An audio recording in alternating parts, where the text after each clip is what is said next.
கிறிஸ்தியேசுக்குள்ளான உங்கள் அனைவருக்கும் சமாதானம் உண்டாவதாக.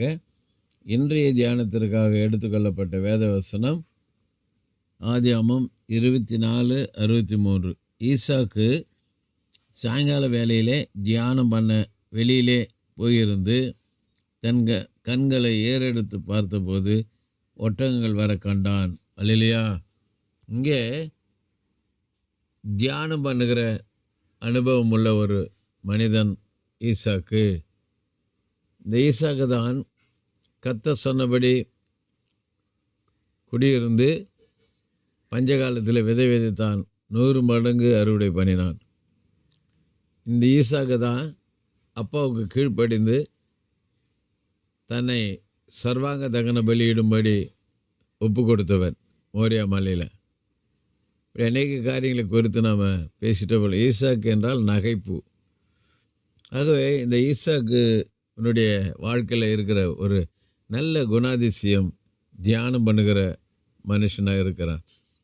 ஆக நம்முடைய வாழ்க்கையில் கூட நாம் தியானம் பண்ணுகிற அனுபவத்துக்குள்ளே நாம் வரணும்.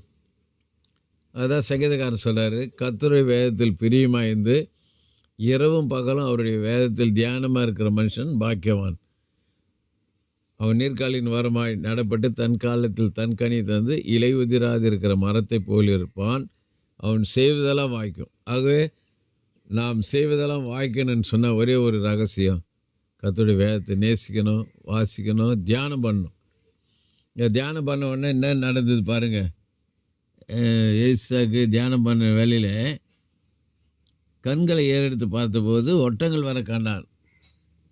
தனக்கு மனைவியாய் வரப்போகிற ரெபேக்காள் ஒட்டகங்க மேலே வர, தன் தகப்பனாருடைய வேலைக்காரன், மூத்த வேலைக்காரன் எலியேசர் போயிட்டு அங்கே ஈசாக்குடைய மாமா வீட்டில் போயிட்டு ரெபேக்காள் அழைத்துட்டு வராங்க. அது பாருங்கள், தியானம் பண்ண உடனே அதுக்கு ஒரு பதில் கிடைச்சிடுச்சு. தான் எதிர்பார்த்து நல்ல மனைவி கர்த்தர் கொண்டு வந்தார். ஆக நாம் கூட தியானம் பண்ணும்போது நாம் எதிர்பார்க்கிற நன்மைகளை, நாம் எதிர்பார்க்கிற ஆசீர்வாதங்களை அவர் கொடுக்க வல்லவராயிருக்கிறார். அல்லேலூயா. ஆக இந்த வசனத்திலேருந்து நாம் கற்றுக்கொள்கிற சத்தியம், தியானம் பண்ணுகிறவர்களாய் நாம் இருக்கணும். தியானம் பண்ணணும். ஏதோ கதை புஸ்தகம் படிக்கிற மாதிரி அல்ல, ஏதோ ஒரு நியூஸ் பேப்பர் படிக்கிற மாதிரி அல்ல. நேசித்து வாசித்து அதை தியானம் பண்ணணும்.